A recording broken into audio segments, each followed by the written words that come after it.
এই জায়গায় অনেক সময় নৌকাবাজ হয়, এখন পানি নেই তাই অনেক ফসল উৎপাদন হয়েছে। এখানে প্রচুর পরিমাণ পানি হয় এবং নৌকাবাজ হয়। এটা হলো সেই হাটগ্রাম সোনালী সৈকত।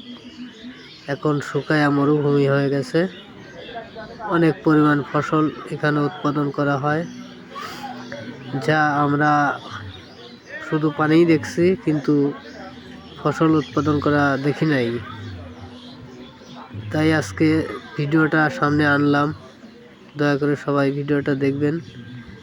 এই জায়গাটা এমন এক সময় ছিল শুধু পানি আর পানি, কিন্তু এখন বর্তমানে বিলের এই পরিস্থিতি চলছে। এবার নৌকাবাজ হওয়ার কথা ছিল কিন্তু নৌকাবাজটা হয়নি, যে কারণে সবাই একটু কষ্ট পেয়েছেন, বুঝতে পেরেছি। ইনশাআল্লাহ আগামী দিনে আমরা নৌকাবাজের সিস্টেম করব, আল্লাহ যদি বাঁচায় রাখে। দেখতে পাচ্ছেন এখানে ধান উৎপাদন হয়েছে, অনেক ধান এবং আছে, রসুন আছে, পেঁয়াজ আছে, আপনাদের সব দেখাবো। কালো জিরা আছে, কালো জিরার তো এখন বর্তমানে খুব দাম। আপনাদের মাঝে এই ভিডিওটা তুলে ধরলাম, আশা করি ভালো লাগলে লাইক কমেন্ট শেয়ার করে দিয়েন। চেষ্টা করব এর চেয়েও ভালো ভিডিও করার, কিন্তু নতুন আসছি তো এই জন্য একটু সমস্যার মাঝে আছি। তো যাই হোক, আপনাদের মাঝে অনেক ভালো ভালো ভিডিও আনবো। আপনারা একটু সহযোগিতা করলে অনেক ভালো ভিডিও ইনশাল্লাহ আপনাদের মাঝে সামনে আনবো। এই যে গ্রাম, এটা টাওয়ার,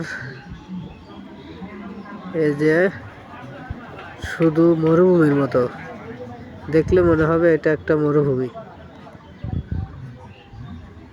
দয়া করে সবাই লাইক কমেন্ট শেয়ার করবেন, চ্যানেলটা সাবস্ক্রাইব করে দেবেন। এই যে এইগুলো ধান ছেঁচা কল, এই যে লোকজন ভরে নিচ্ছে, এই যে অনেক লোক, এই যে এটা দেখতে পাচ্ছেন, আপনাদের ঘোরা ঘোরা দেখলাম। ওই যে হাটগ্রাম সোনালী সৈকত, ওটা মঞ্চ। আমাদের মাঝে ছিল চেয়ারম্যান সাহেব মধু ভাই, উনি মারা গেছে। উনি এই উদ্যোগটা নিয়েছিল এবং উনি খুব ভালো কাজ করে গেছে, ওনার জন্য দোয়া করবেন সবাই। এই যে গ্রাম, এটা গ্রাম,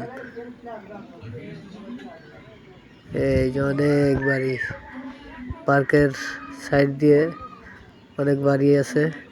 সবাই ভালো থাকবে।